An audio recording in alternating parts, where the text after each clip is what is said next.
My next patron question is from Robert, who wants to know if two specific entertainment companies have anything in common. What are some similarities you can find between Nintendo and Nickelodeon?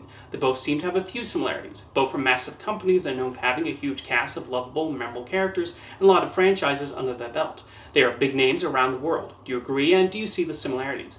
To be honest, this is not something I've picked up on, but when you think about it, I guess they do have a lot in common.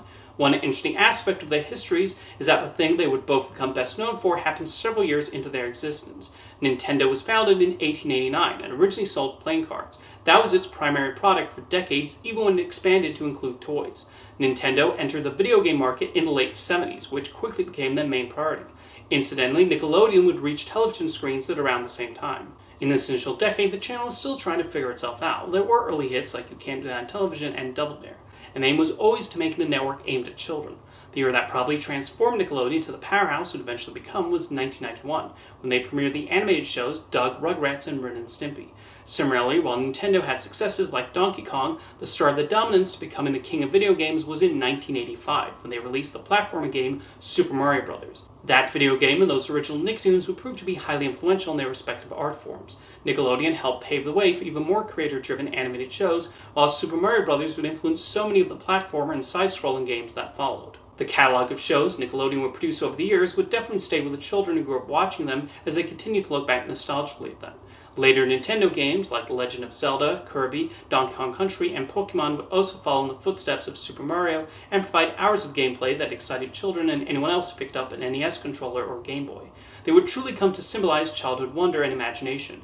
Parents also probably felt safer having their children play Nintendo versus other video game consoles with more violent games, or tuning into Nickelodeon over other channels. Of course, different generations have their own specific era they respond to. For those who grew up in the mid to late 2000s era of Nintendo, they probably think of Wii games like Super Mario Galaxy first.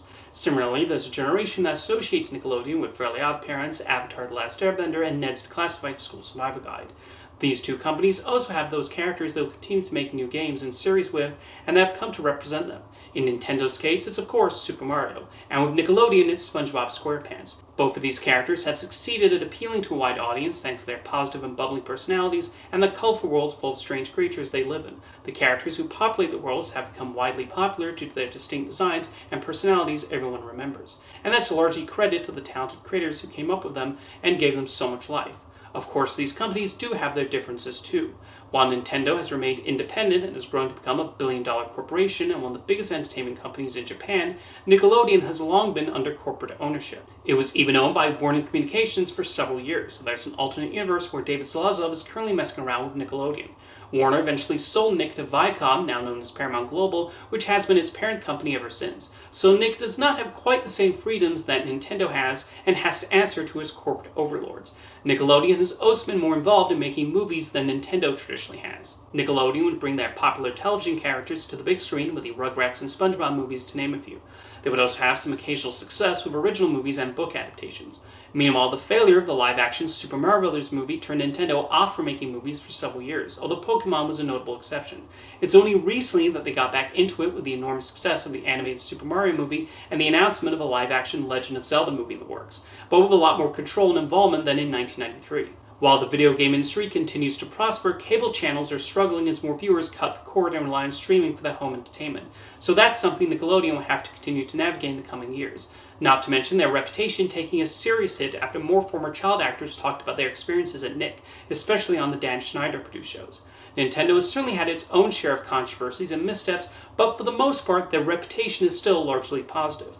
Like I said in the beginning of the video, this is not a comparison that I've thought about before, but seeing Robert bring it up and thinking about it, I can definitely see plenty of similarities between the two. Thank you for your question, Robert.